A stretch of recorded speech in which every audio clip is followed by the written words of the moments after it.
Assalamualaikum warahmatullahi wabarakatuh. Halo Sobat Pemilih, bertemu lagi dengan saya Margarita, anggota KPU Pangkal Pinang, Divisi Data dan Informasi. Kali ini saya akan membedah buku yang sudah saya tulis bersama teman saya, Dr. Muhammad Anwar Tanjung, yang kami beri judul Desain Pemutakhiran Data Pemilih Berkelanjutan Kota Pangkal Pinang, Catatan Perjalanan Cikal Bakal Sebuah DPT. Di dalam buku ini terdapat 4 bab. Bab pertama, filosofis daftar pemilih.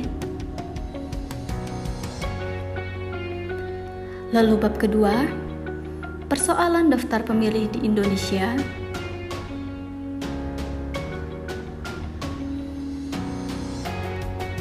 Bab ketiga, pemutakhiran daftar pemilih berkelanjutan Kota Pangkal Pinang. Dan terakhir, bab keempat, sosialisasi dan evaluasi pemutakhiran daftar pemilih berkelanjutan.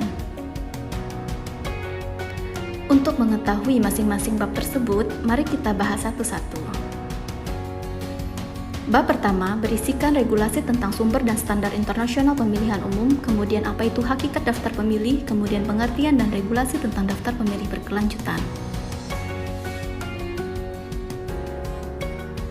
Pada bab 2, mengambil beberapa kasus di daerah, khususnya persoalan daftar pemilih di Kota Palu, Yogyakarta, Kabupaten Karo, Deli Serdang, dan Serdang Bedagai. Nah, banyak yang menanyakan mengapa hanya 3 daerah itu saja yang diambil, jika berhubungan dengan data pemilih hampir semua daerah di Indonesia memiliki kasus. Akan kami beri jawabannya untuk kasus Kota Palu. Pada pemilu 2009 terjadi permasalahan tidak akuratnya data pemilih. Terdapat 60.000 orang yang tidak terdaftar di DPT karena perbedaan antara data pemilih yang dilaporkan KPU dan pemerintahnya. Proses pemutakhiran data pemilih dilakukan KPU berdasarkan data kependudukan Ditjen Administrasi Kependudukan. Kemudian, permasalahan dalam DPT terjadi karena 2 hal, yaitu administrasi penduduk yang bermasalah dan kegagalan pemutakhiran DPS. Banyak penduduk mencatat di banyak tempat dan menyebabkan munculnya DPT ganda. Permasalahan ini mendapat perhatian dari Komnas HAM. Lalu kasus Kota Yogyakarta. Pada pemilu 2009 terdapat mahasiswa asal Papua yang berjumlah 7.000 orang menuntut agar dapat melakukan pemilihan di Yogyakarta, namun hanya 75 orang dari 525 yang telah memiliki formulir A5 melakukan pencontrengan karena alasan ketidaktahuan lokasi TPS.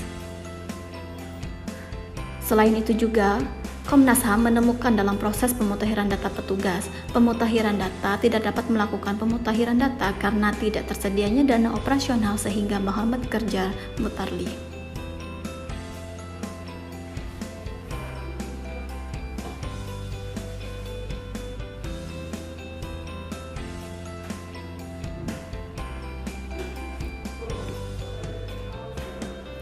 Begitu juga dengan Kabupaten Karo, Deli Serdang, dan Serdang Bedagai. Inti dari komplikasi dari permasalahan antara lain pada tingkat penyimpangan data kependudukan yang berimbas pada pelanggaran terhadap hak memilih masyarakat, ditambah lagi rendahnya legitimasi pemilu 2009 yang dikatakan banyaknya jumlah warga yang tidak dapat melaksanakan hak pilihnya dan potensi konflik sosial. Melihat permasalahan di atas, kita ketahui persoalan data pemilih dalam pemilu dan pilkada menjadi permasalahan yang tidak berujung. Pengalaman dan pengelolaan data pemilih yang terjadi dan dilengkapi dengan inovasi terkini akan dapat menghasilkan data pemilih yang berkualitas yang dapat digunakan kapanpun karena sudah dijamin akurasi dan akuntabilitasnya dalam pemilihan ke depan.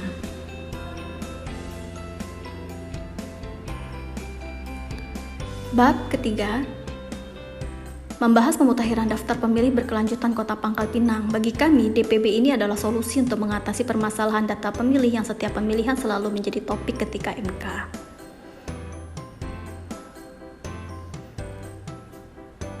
Maka itu, dalam buku ini kami menjelaskan apa saja permasalahan dalam penyusunan daftar pemilih Kota Pangkal Pinang.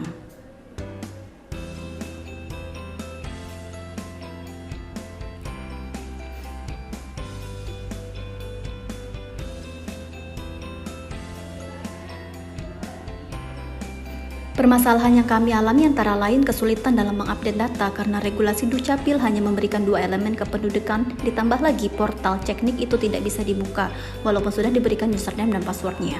Ditambah lagi pemutahiran data pemilih tidak ditunjang anggaran dan fasilitas. Belum lagi stigma masyarakat terhadap tupoksi KPU jika tidak ada tahapan. Masyarakat enggan melaporkan perubahan data atau melaporkan jika belum terdaftar di DPT.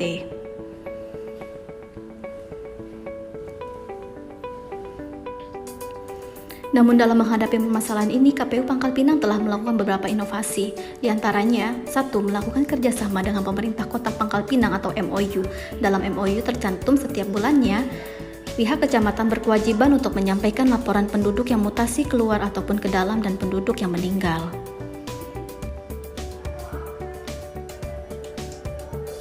Lalu kedua, melakukan sosialisasi secara masif yang menjadi titik utama adalah kampus karena berguna mencari pemilih pemula.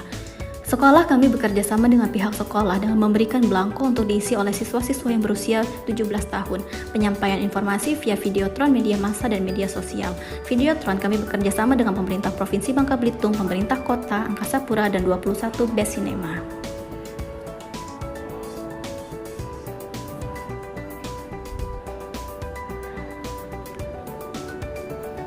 Lalu kami juga membangun relawan demokrasi yang isinya dari mantan PPK dan PPS pemilu terakhir karena kebetulan mereka ini banyak yang menjadi ketua RT atau RW.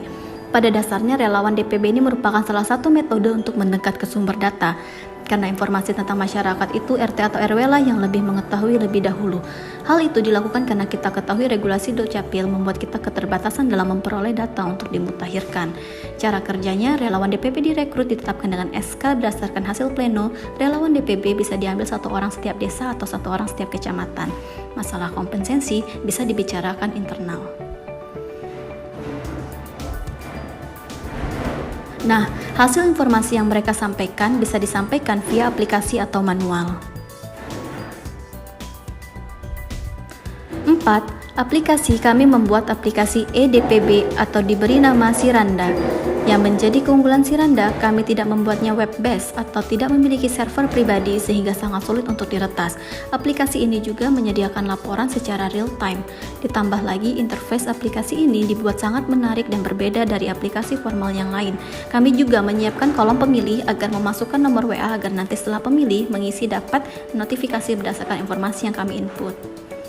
5. Kami juga membuat e-book menyesuaikan dengan kondisi tahun 2020 yang mulai terserang pandemi. Namun kami juga membuat buku saku yang kami letakkan di RPP kami.